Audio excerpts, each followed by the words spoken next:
I really think museums need to think long and hard about what public perception is of them. So, in the museum field, forever, there's been a statistic that museums are the most respected cultural institution. And I've long argued, and when I worked in the sector, I long argued that it was because people don't even think about you.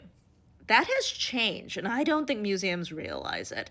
Now, people do, largely like after Black Panther and that scene, but the whole thing about everything is stolen in the museum. I don't think they quite realize how much people believe that. And it sure doesn't help when they get a little squishy like they did with this Art Institute of Chicago situation. So this is a stunning necklace made in the 1600s by Newari craftsmen in Nepal. Who would wear something like this?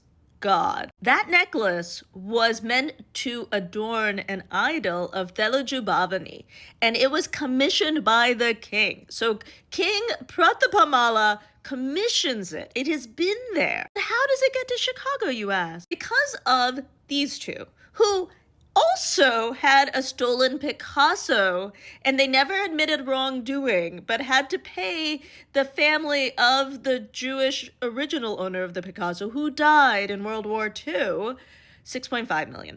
Now, you might think, but does Art in Chicago know?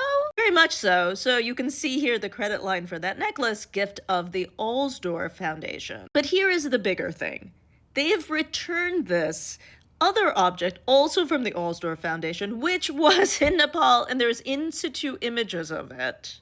But as ProPublica mentions, they clearly don't want to admit that they have a huge collection from collectors who were known to do shady things. So they say their research showed that this work was not appropriately removed from Nepal. But they don't say anything about the Alsdorfs in that press release. This was on View for a long time. I've seen it on View. It is now listed as not on View. And it's a sort of shell game, right? Like they're like, it's not exactly like we're not listening, we're paying attention. But I really think that museums have to remember the world is different than when they were seen as sort of blameless. We are in a culture where people would happily take you down. Nobody thinks you just researched this and figured it out. And if Facebook moms are sharing, please return this object, public sentiment is way, way gone.